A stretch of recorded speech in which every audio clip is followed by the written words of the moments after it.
नमस्कार साथियों, आज के वीडियो में हम interchange of assertive sentence into a interrogative sentence यानी कि एक असर्टिव सेंटेंस को हम किस प्रकार से एक इंट्रोगेटिव सेंटेंस में बदल सकते हैं। तो फ्रेंड्स, असर्टिव सेंटेंस आपका दो प्रकार का होता है, अफर्मेटिव और नेगेटिव। इंट्रोगेटिव भी दो प्रकार का होता है, हेल्पिंग वर्ब से स्टार्ट होने वाला और WH वर्ड से स्टार्ट होने वाला।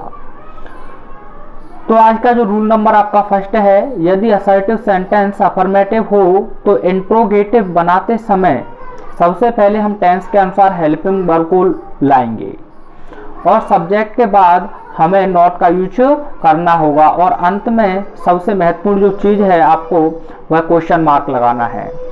असर्टिव सेंटेंस आप फुल स्टॉप से पहचानेंगे और इंट्रोगेटिव को आप क्वेश्चन मार्क से।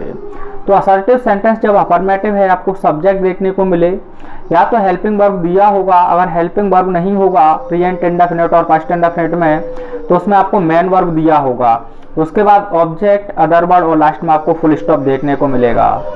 तब आप इसे इंट्रोगेटिव में चेंज करेंगे तो सबसे पहले टेंस के अकॉर्डिंग हेल्पिंग वर्ब ही लाना है, उसके बाद सब्जेक्ट लिखेंगे। यहाँ अफर्मेटिव है तो हमें इंट्रोगेटिव नॉट का यूज करना होगा इंट्रोगेटिव में, उसके बाद V1 और अदर वर्ड और लास्ट में आपको क्वेश्चन मार्क का विशेष ध्यान रखना है।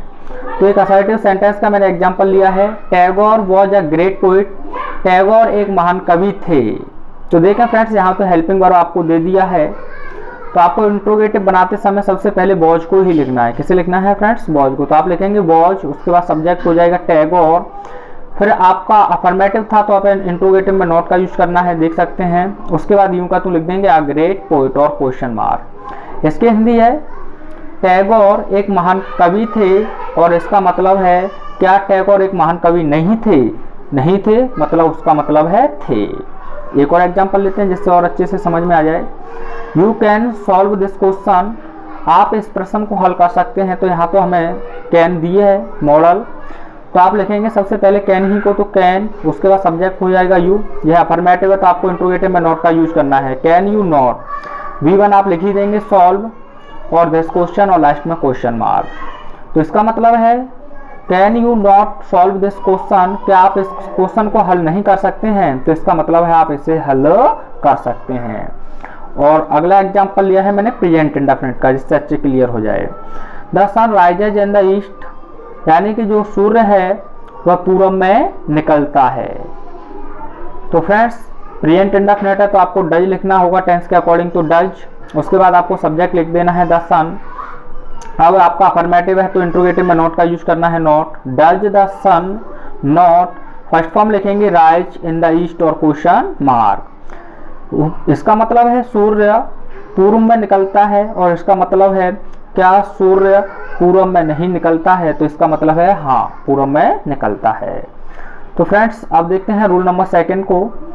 यदि असर्टिव सेंटेंस नेगेटिव हो तो इंट्रोगेटिव में नॉट का यूज नहीं करते हैं, अर्थात अब नॉट आया होगा तो हम इंट्रोगेटिव बनाते समय नॉट को हटा देंगे, इतना माइंड कर लें। तो आपका स्ट्रक्चर होगा असर्टिव सेंटेंस का, सब्जेक्ट, हेल्पिंग वर्ब या मेन वर्ब आप जान ही रहे हैं, उसके बाद नॉट और V1 और अदर वर्ड, और आप फुल स्टॉप से पहचानेंगे असर्टिव सेंटेंस को। इंट्रोगेटिव में सबसे पहले हेल्पिंग वर्ब लिखना है टेंस के अकॉर्डिंग, उसके बाद सब्जेक्ट। अब नॉट हटा देंगे, आप लिखेंगे V1 दिया है तो V1, एडजेक्टिव दिया है तो एडजेक्टिव, उसके बाद अदर वर्ड और लास्ट में आपको क्वेश्चन मार्क का ध्यान रखना है। तो देखते हैं एग्जाम्पल से। He is not a good student, वह एक अच्छा छात्र नहीं है। तो इसका इंट्रोगेटिव बनेगा, हेल्पिंग वर्ब सबसे पहले ले आएंगे एज, उसके बाद सब्जेक्ट लिखेंगे ही। अब नॉट दिया है तो इसे हम हटा देंगे, आपको लिखना होगा एडजेक्टिव अ गुड स्टूडेंट और question mark. Is he a good student, क्या वह एक अच्छा छात्र है? तो उसका मतलब है वह एक अच्छा छात्र नहीं है। तो फ्रेंड्स, एक और एग्जांपल लेते हैं। तो अगला एग्जांपल है असर्टिव का, Ravi can not win the prize, Ravi पुरस्कार नहीं जीत सकता है। तो इसमें भी आपको हेल्पिंग वर्ब पहले दिया है मॉडल में से, तो आप लिख देंगे कैन, उसके बाद रवि, सब्जेक्ट हो जाएगा आपका, नॉट दिया है नॉट हटा देंगे, V1 लिख देंगे तो विन द प्राइज और क्वेश्चन मार्क। क्या रवि पुरस्कार जीत सकता है? उसका मतलब है पुरस्कार नहीं जीत सकता है। तो आगे देखते हैं नेक्स्ट रूल को। रूल नंबर 3 आपका कहता है यदि आपको नेवर दिया है तो उसे आप एवर में चेंज कर देंगे, अगर नो दिया है तो उसे आप एनी में चेंज कर देंगे। तो आपका असर्टिव सेंटेंस लिया है he will never forget my kindness, वह मेरी दयालुता को कभी नहीं भूलेगा। तो देखा फ्रेंड्स, नेवर दिया है तो इंट्रोगेटिव में आपको लिखना होगा सबसे पहले हेल्पिंग वर्ब विल, यह तो लिखना ही है, उसके बाद सब्जेक्ट लिखेंगे ही। अब उसके बाद नेवर का आपने बदल दिया एवर, और यूं का तू लिख देंगे फॉरगेट माई काइंडनेस, क्या वह कभी मेरी दयालुता को भूलेगा, इसका मतलब है वह मेरी दयालुता को कभी नहीं भूलेगा। एक और एग्जांपल लिया है Ravi can solve no question, यानी रवि कोई भी प्रश्न हल नहीं कर सकता है। तो नो दिया है आपको, तो सबसे पहले आप मॉडल को लिख लेंगे कैन, उसके बाद सब्जेक्ट आ जाएगा रवि, सॉल्व का सॉल्व लिख देंगे, नो के स्थान पर आप लिख देंगे any question. Can Ravi solve any question और क्वेश्चन मार्क, यानी क्या रवि किसी प्रश्न को हल कर सकता है, तो इसका रिप्लाई जो होगा वह होगा कि रवि किसी भी प्रश्न को हल नहीं कर सकता है। एक और एग्जांपल है friends, I will never help you, मैं आपकी कभी मदद नहीं करूंगा। तो आप सबसे पहले लिखेंगे विल इंट्रोगेटिव में, उसके बाद सब्जेक्ट हो जाएगा आई, नेवर का आप लिख देंगे एवर, हेल्प का हेल्प और यू का यू और question mark. Will I ever help you, क्या मैं आपकी कभी मदद करूंगा, इसका मतलब मैं आपकी कभी मदद नहीं करूंगा। अगला रूल देखते हैं। आपका अगला रूल दिया है यदि असर्टिव सेंटेंस में सब्जेक्टिव फॉर्म में एवरीबॉडी, एवरीवन या ईच इंट्रो दिखाई दे तो इंट्रोगेटिव में इनके स्थान पर हम या तो हु लिख सकते हैं, और टेंस आपका अफर्मेटिव है तो हमें यहाँ हेल्पिंग वर्ब लिखना होगा टेंस के अकॉर्डिंग, उसके बाद नॉट का यूज करना है, और लास्ट में तो ध्यान रखना ही आपको क्वेश्चन मार्क का।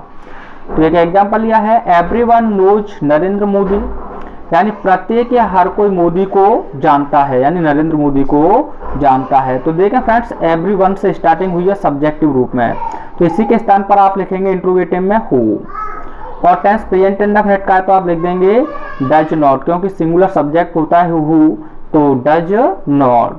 फर्स्ट फॉर्म लिखेंगे आप नो, उसके बाद लिख देंगे नरेंद्र मोदी और क्वेश्चन मार्क। इसका मतलब है कि कौन नरेंद्र मोदी को नहीं जानता है, तो रिप्लाई मिलेगा हर कोई नरेंद्र मोदी को जानता है। या फिर इस सेंटेंस को आप दूसरे प्रकार से बना सकते हैं, टेंस के अकॉर्डिंग सबसे पहले लिख देंगे डज, उसके बाद लिख देंगे एवरीवन। अब ये अफर्मेटिव है तो हमें नॉट लगाना ही है, तो नॉट, और यहाँ फर्स्ट फॉर्म हो जाएगा नो नरेंद्र मोदी, क्या हर कोई नरेंद्र मोदी को जानता है। एक और एग्जांपल लिया है जिससे और क्लियर हो जाए आपको, everybody likes to become great, यानी हर कोई महान बनना पसंद करता है। तो आप लिखेंगे सबसे पहले एवरीबॉडी के स्थान पर हु, टेंस आपका प्रेजेंट इंडेफिनिट है, लाइक्स देख सकते हैं तो आप लिख देंगे does not, who does not, और वर्ब का फर्स्ट फॉर्म हो जाएगा लाइक टू बिकम ग्रेट और क्वेश्चन मार्क, यानी कौन महान नहीं बनना पसंद करता है, तो इसका रिप्लाई मिलेगा कि हर कोई महान बनना पसंद करता है। अगला रूल लिया है फ्रेंड्स आपका, यदि सब्जेक्टिव फॉर्म में no one, none, nobody, ये सब के सब नेगेटिव वर्ड हैं, अगर यह देखने को मिलते हैं तो इंट्रोगेटिव में आप हु लिखेंगे। अब आपको ध्यान रखना है कि ये स्वयं ही नेगेटिव है तो हमें इनके साथ नॉट का यूज नहीं करना है। जैसे नो वन नोज यू, कोई भी आपको नहीं जानता है, तो नो वन आप शुरुआत में लिख देंगे हु।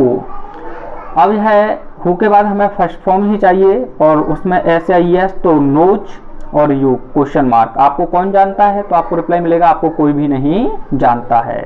या दूसरे प्रकार से ऐसे बना सकते हैं, नो वन की जगह पर एनी, अभी मैंने पिछले रूल में बताया था, तो does anyone know you, क्या आपको कोई भी जानता है, तो इसका मतलब आपको कोई नहीं जानता है। देखते हैं आगे कुछ एग्जाम्पल और लिए हैं friends. None can avoid it, कोई भी इससे बच नहीं सकता है, तो नन के स्थान पर भी आप लिख देंगे who can avoid it question mark, कौन इससे बच सकता है, तो इससे कोई भी नहीं बच सकता है।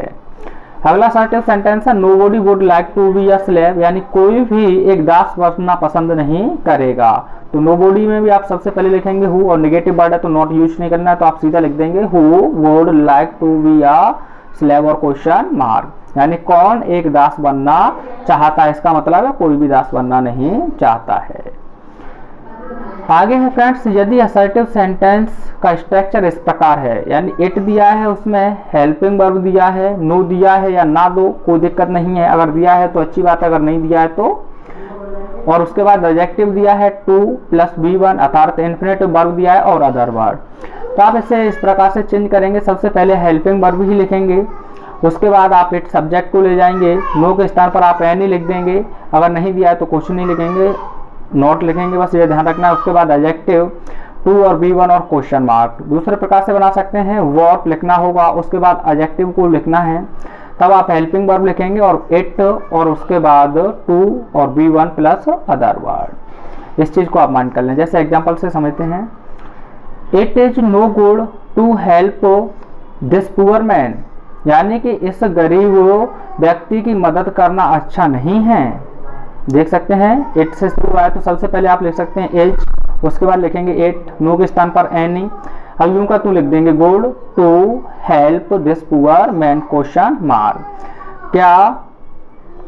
क्या इस गरीब व्यक्ति की कोई मदद करना अच्छा है, तो इसका मतलब है कोई भी अच्छा नहीं है। थोड़ा एडवांस बनाना चाहें तो इस प्रकार से बना सकते हैं, सबसे पहले आपको लिखना होगा व्हाट, उसके बाद आपको एडजेक्टिव लिख देना है गुड, उसके बाद हेल्पिंग वर्ब इज, उसके बाद आप लिख देंगे इट। अब यहाँ पर ना तो आपको नो के बदले में एनी कोई भी शब्द नहीं लिखना है, तो what good is it to help this poor man, यानी कि इस गरीब व्यक्ति की मदद करना क्या अच्छा है, तो इसका मतलब है अच्छा नहीं है। एक एग्जांपल और लेते हैं जिससे आपको अच्छे से समझ में आ जाए। तो अगला है, it is good to punish a thief, यानी कि एक चोर को दंड देना अच्छा है, तो आप लिखेंगे इज इट नॉट, यहाँ में नो नहीं दिया है तो आप अपनी तरफ से नॉट लिखेंगे, तो is it not good to punish a thief, यानी कि एक चोर को दंडित करना अच्छा नहीं है, तो इसका मतलब अच्छा है। एडवांस बनाना चाहें तो आप लिखेंगे व्हाट और उसके बाद good, adjective is it to punish a thief, यानी कि एक चोर को दंडित देना क्या सही है। तो फ्रेंड्स एक प्रश्न आपके लिए है, इसे आपको असर्टिव में इंट्रोगेटिव में आपको इसको ट्रांसफॉर्म करके भेजना है कि एवरीबॉडी लाइक्स यू, प्रत्येक कोई आपको पसंद करता है, तो इसे को आपको इंट्रोगेटिव में चेंज करके सेंड करना है। फ्रेंड्स वीडियो कैसा लगा कमेंट के माध्यम से बताना ना भूलें। वीडियो लाइक नहीं किया तो लाइक कर दीजिए। मिलते हैं नेक्स्ट वीडियो में। Till take care, have fun, thanks for watching.